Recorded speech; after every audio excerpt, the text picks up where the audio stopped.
Be prepared for the fact that we're not going to finish at 10:30, right? Just have that in your mind now so you don't start itching at 10:30. There's lots of exciting stuff happened and lots of exciting stuff to happen. So, we're looking this morning at the start of a new series and starting in Genesis chapter 12. And we're looking at really, throughout the next couple of months, we're looking at the lives of the patriarchs, starting with Abram. But I thought a very quick summary of the first 11 chapters might help you get a bit of placement, not to assume that we all know what's happened in the previous 11 chapters. So, let me summarise a couple of thousand years of history in the next minute for you. So, from a Christian perspective, we believe, that God created the heavens and the earth, and He populated them with Adam and Eve, and He told them to go forth and multiply. And they had 3 children. They had Cain and Abel and Seth. And obviously, having done human biology at school, we can work out they had some more children as well, because we need some women. And they populated the earth. They were shoved out of the Garden of Eden, as we know, because of that piece of fruit and disobedience. But they populated at least the part of the earth where they were, which we think is somewhere east of Iraq, somewhere across that kind of area, or for you, that kind of area. And years went past, and men, had less relationship with God. They didn't follow the advice of God and the relationship that Adam had, and some did and some didn't, until we arrive at Noah. And we arrive at Noah, and Noah is a man who is still living a life faithful to God. 500 years of his life have passed, when God says to him, Noah, I want you to build a boat. I want you to build a container, because there's going to be a massive flood, and those who want to come into the flood. It took him 100 years to build that boat. 100 years it took him. And the cry went out to the nations to come into the ark and be safe. And Adam, he was dead. Noah and his wife and his 3 sons, Ham, Shem and Japheth, and their wives came into the ark, and they were saved. And God said, let's start again with Noah and his family. And once again, they expanded out. And they expanded out in different places.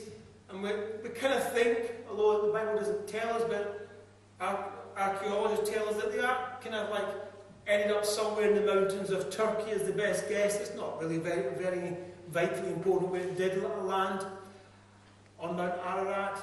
And they spread out. And some of them spread down south and southeast to the area that is now Iraq, but back then it became the area known as Babylon, Babylonia. And other years went past, centuries went past, and these people living in that area were very, very civilized. Don't get me wrong, at this point in time, Babylon didn't exist, but I was doing some research into what was happening as they were expanding. And Herodotus is an ancient historian, and it tells us this about the city of Babylon. It said it covered 200 square miles. That's quite a big area. It was surrounded by walls 350 feet high and 87 feet thick. The walls were guarded by 250 watchtowers, and outside the walls were protected by a deep moat. Also says that they built using stones of fire brick. The people weren't savages, they were highly civilized. They had conveniences like stone streets, libraries, courts, systems of law, running water, sewage systems. So, just like in Egypt, there was quite a civilization taking place. In this area there was as well. But you could say in simple terms that this nation got too big for its boots. And it decided to build a tower to try and show how godlike they were. And this tower is we call it the Tower of Babel, where we get the word Babylon from. And they built this massive tower reaching up into the heavens to try and show those around how powerful and how godlike they were becoming. And God wasn't impressed. And we're told in chapter 11 of Genesis that He came down, and in simple terms, He mixed up languages, He created languages. And those people of different languages then grouped together and went off because they couldn't communicate with those of different languages. So they grouped together and they spread out. And therefore we have different languages in different places. And then we get to a few hundred years later, once again, where we get to the story in Genesis chapter 12. So let me just turn to that, because probably be a good place to turn to, wouldn't it? So Genesis chapter 12, we get to our story.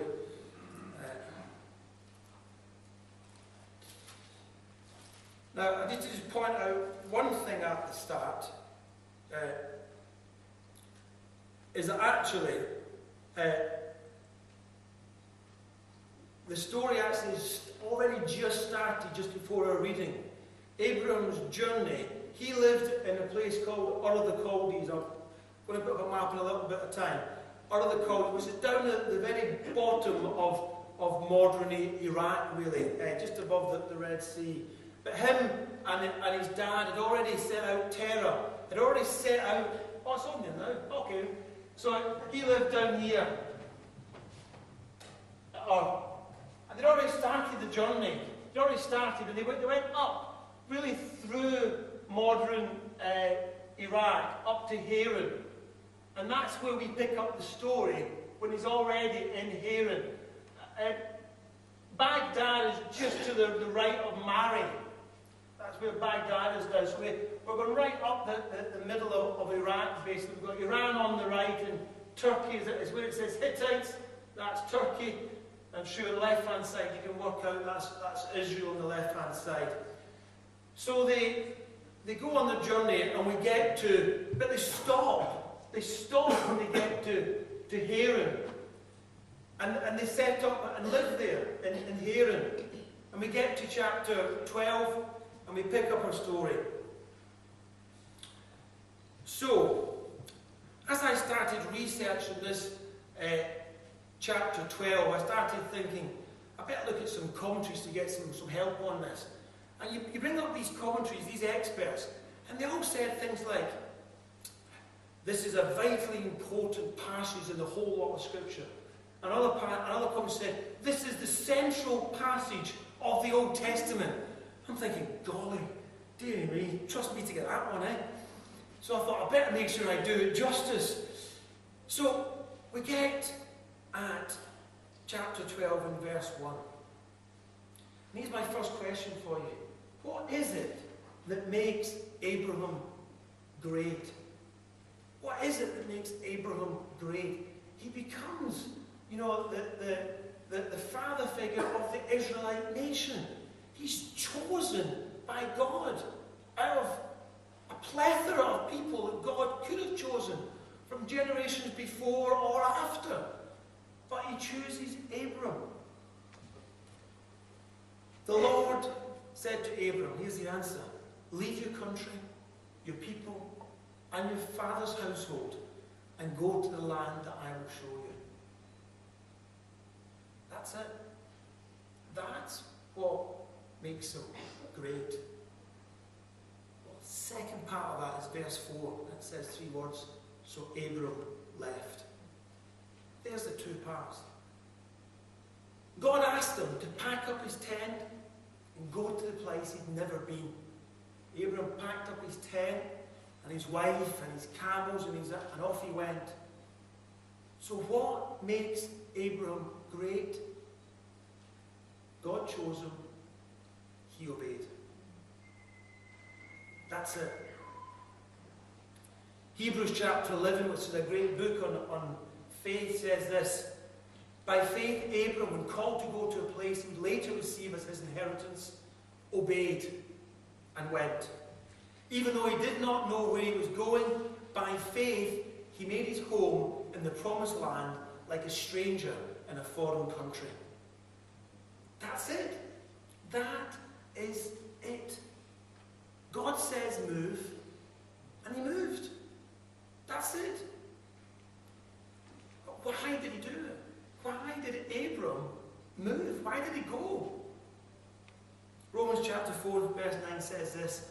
We've been saying that Abram's faith was credited to him as righteousness. Abram was considered righteous, considered as being right with God, just because he had faith. Romans 4:21 says this: Abram was fully persuaded that God had power to do what he had promised. That is why it was credited to him as righteousness. Abram was fully persuaded that God had power to do what he had promised. It's really powerful, that, isn't it? Do I believe that God will keep his promises?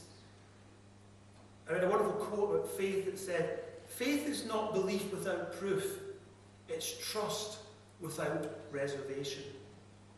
It's not belief without proof, it's trust without reservation. In fact, that's what Hebrews 11 verse 6 says. Without faith, it is impossible to please God. Without faith, it is impossible to please God. Faith is believing that God will do what he promised he will do. 2 Chronicles 16 verse 9 says, "For the eyes of the Lord run to and fro throughout the whole earth to show himself strong on behalf of those whose heart is loyal to him." Phenomenal verse. Let me say that again. Just picture this. The eyes of the Lord run to and fro throughout Christ Church Southport to show himself strong on behalf of those whose heart is loyal to him. God is saying, come on, who wants to team up? Yeah, it's you and me. Your job, just have faith in me. My job, I'll do the rest. I will show myself strong, you show yourself loyal. Who's up for it? Come on, I'm looking. Who wants it? Abram said, yeah, I want that. God said to him, go, and Abram said, yeah, okay, I've got it. That was it. And I put down some questions for you. Do you trust him enough to let him work in your life? Will you let him lead you where he wants you to go? Will you let him remake you and rework you so that he can use you?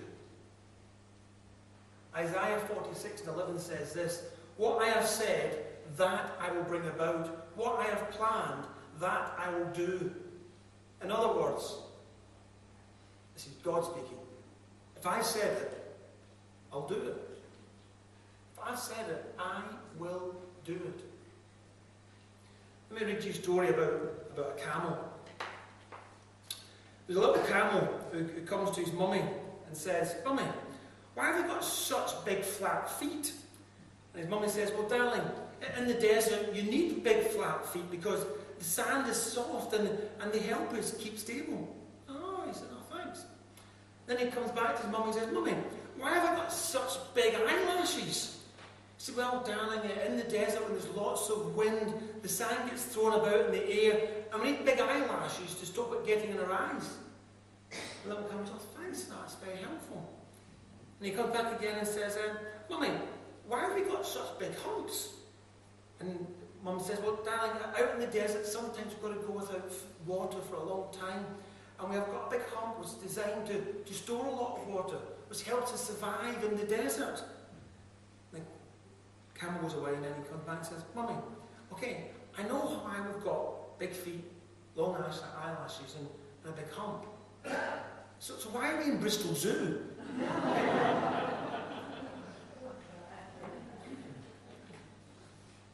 I wonder if that relates to us. God has designed you for a purpose. God has designed you for a purpose. And he has called you for a purpose. Are you in the right place?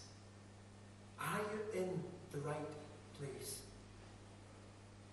You know, God asked Abram to leave his country. We could cope with that. we've still got people around us, to leave his people, to leave his household.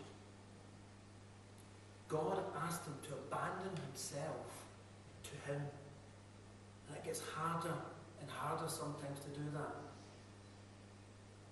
You know, I want you to realise that Abram was actually, in many ways, nothing special. We'll see over the next few weeks, he made many mistakes. In fact, we're going to very, very briefly look at one amazing mistake he made this morning.